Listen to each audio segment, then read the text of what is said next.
동해안 지역이 또다시 해안 침식 문제로 몸살을 앓고 있습니다. 여기에 최근 침식 상황이 더 심각해지면서 근본적인 대책 마련을 요구하는 목소리가 높아지고 있습니다. 현장 취재했습니다. 원주 지역 코로나19 확산세가 심상치 않습니다. 이전 원주시 무실동 체조교실 연쇄 감염 사태가 다시 반복되는 건 아닌지 지역사회가 긴장하고 있습니다. 코로나19 사태로 학생들은 등교 수업과 비대면 온라인 수업을 병행하고 있는데요. 감염병으로부터 학생들을 보호하고 학력 격차를 해소하기 위해 학급당 학생 수를 줄여야 한다는 의견이 제시됐습니다.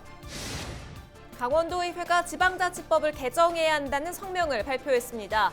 중앙 중심의 지방자치에서 벗어나야 한다는 건데 지역사회에 어떤 반향을 일으킬지 주목됩니다.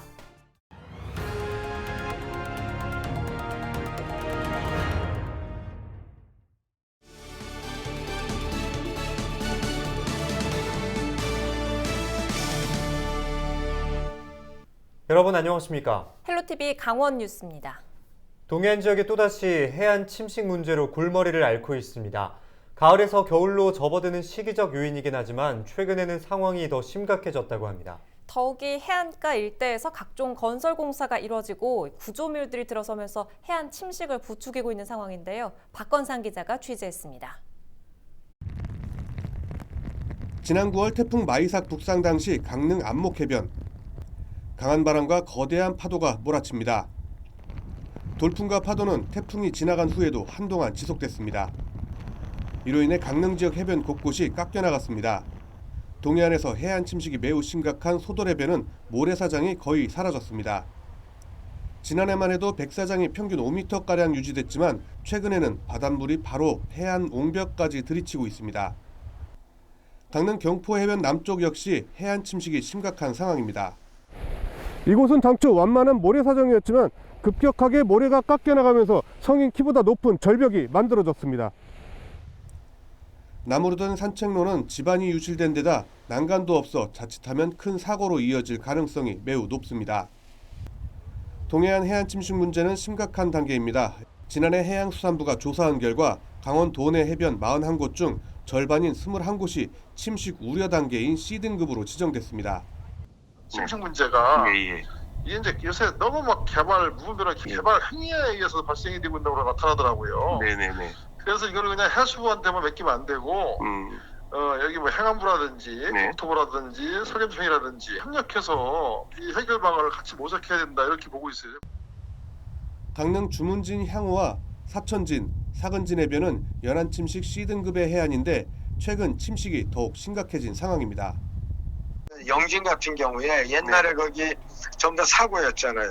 그러면서 이제 해안 도로를 만들고 나갔고 계속 침식이 발생했잖아요.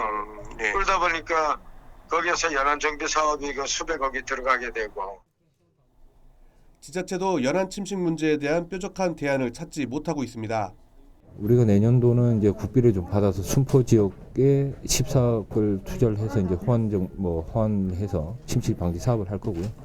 일단은 저 예산을 확보해야지만 사업을 할 수 있는 부분이기 때문에 저희도 이제 강원도라든지 해서 이제 국비를 좀 확보하려고 좀 노력 중에 있습니다. 해마다 반복되는 해안가 침식 피해를 근본적으로 해결하기 위한 대책 마련이 시급하다는 지적입니다. 헬로티비 뉴스 박건상입니다. 우려했던 원주 지역 코로나19 연쇄 감염이 계속되고 있습니다.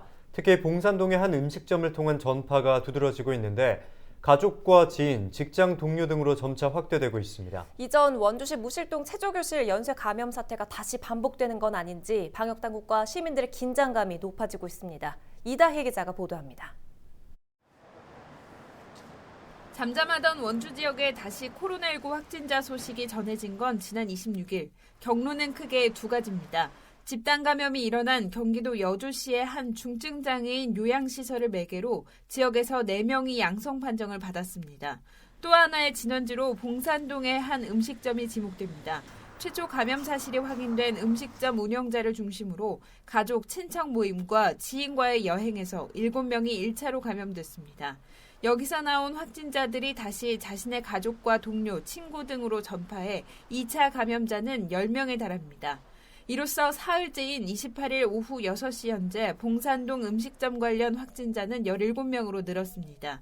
지난 8월 60여 명의 집단 감염을 낳은 무실동 체조교실 사태가 재현되는 것 아니냐는 걱정이 나옵니다. 128번 확진자는 아직 감염 경로가 명확히 파악되지 않고 있어서 심층 역학조사를 계속 진행하여 감염 경로를 밝혀낼 수 있도록 최선을 다하도록 하겠습니다. 무엇보다 우려되는 건 학생 간 집단 감염입니다.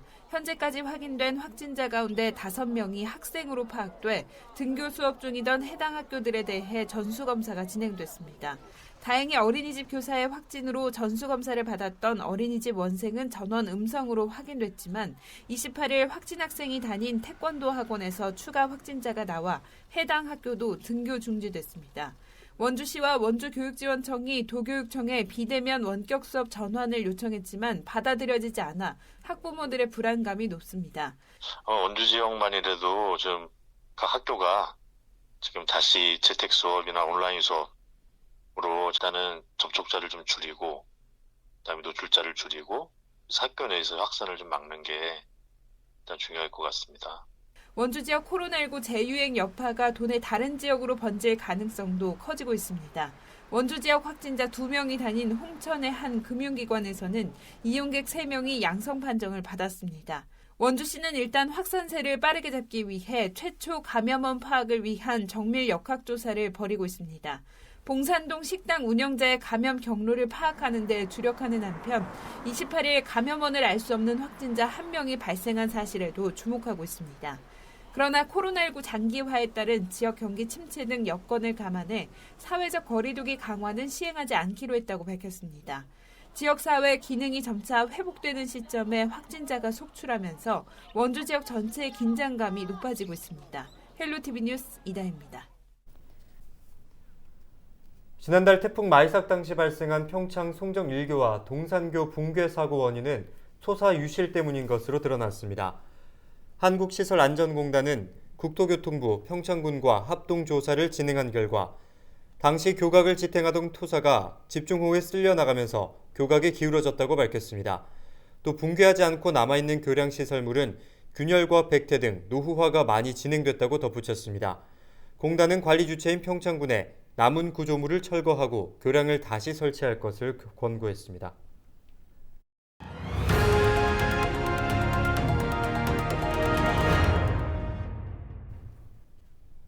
최근 원주에서 코로나19 신규 확진자가 급증했습니다. 이 중에는 초등학생도 포함돼 해당 학교 등교 수업이 중지되고 학생과 교직원이 전수검사를 받기도 했는데요. 코로나19 등 감염병으로부터 학생들을 보호하고 학력 격차를 해소하기 위해 학급당 학생 수를 20명 이하로 줄여야 한다는 의견이 제기됐습니다. 한재영 기자가 보도합니다. 코로나19 사태로 올해 도내 학생들은 개학이 3차례 연기됐었습니다. 이후에도 계속되는 확산세로 학생들은 등교 수업과 비대면 온라인 수업을 병행하고 있습니다. 바이러스 확산을 막기 위해 불가피한 조치지만 맞벌이 부부 등 아이를 맡길 곳이 없는 부모들은 보육에 대한 부담과 온라인 수업 한계 등에 따른 학력 격차를 우려하고 있습니다. 가장 큰 문제는 소통이 안 된다는 것입니다. 30명, 35명 이상 아이들이 온라인 수업하면 대부분 40%, 50% 학생들은 딴짓하고 있더라고요. 양방향 소통이 될 수 있는 가장 좋은 것은 대면 수업인데. 정교조 강원지부는 27일 교육청에서 기자회견을 하고 코로나19 확산을 막기 위해 진행된 온라인 수업과 등교 인원 제한은 한시적인 미봉책이라고 지적했습니다. 또 감염병을 예방하고 학생들의 안전을 보장하기 위해 학급당 학생 수를 20명 이하로 법제화해야 한다고 주장했습니다. 온라인 수업과 그리고 제한적인 등교 수업으로는 학교 교육의 효과를 담보할 수가 없습니다.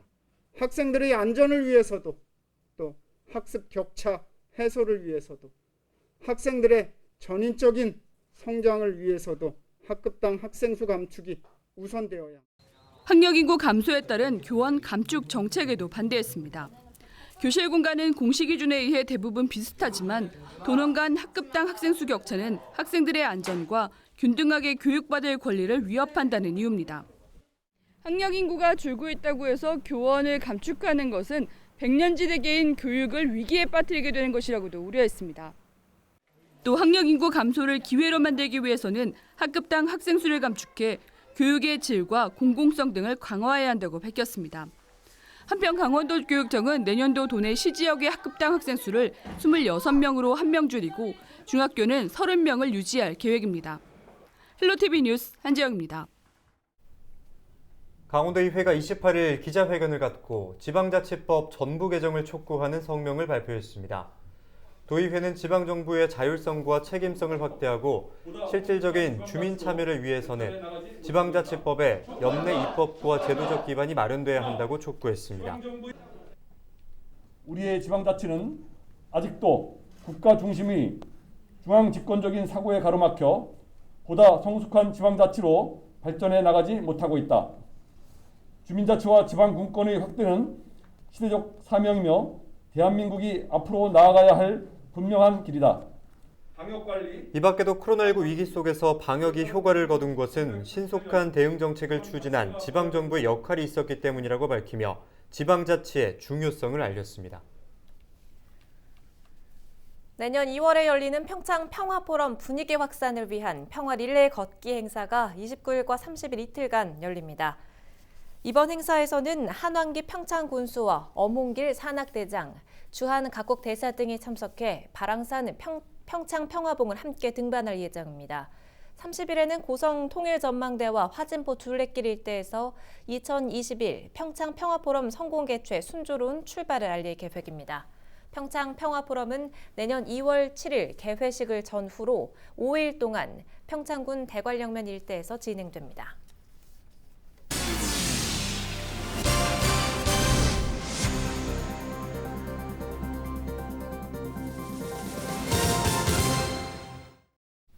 춘천지방검찰청과 법무부 법사랑위원 춘천지역연합회는 28일 홍천지역 사과 농가를 방문해 사과 따기 봉사활동을 펼쳤습니다.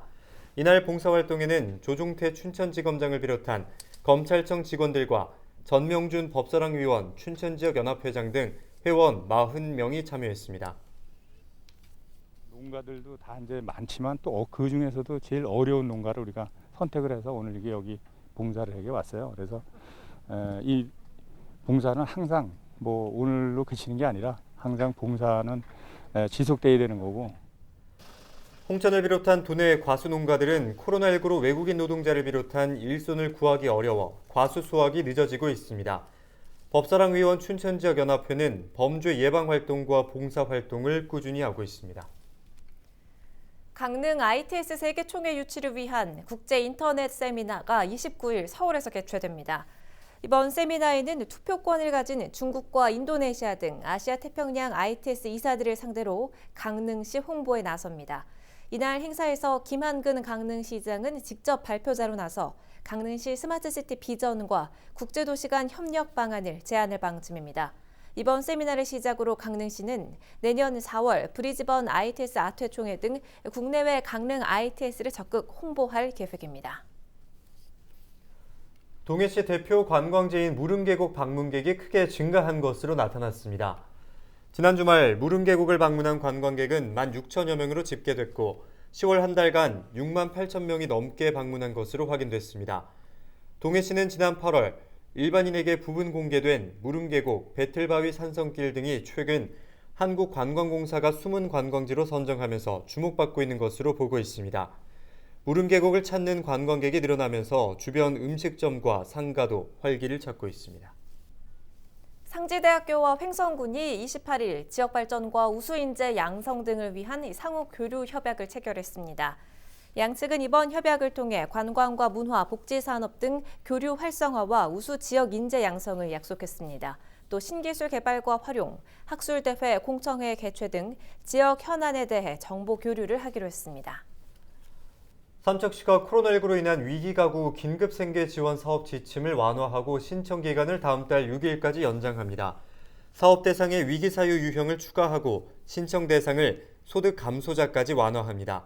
또 일용직이나 영세 자영업자, 실직자 등 소득을 객관적으로 입증할 수 없는 경우 소득 감소 신고서를 인정하기로 했습니다.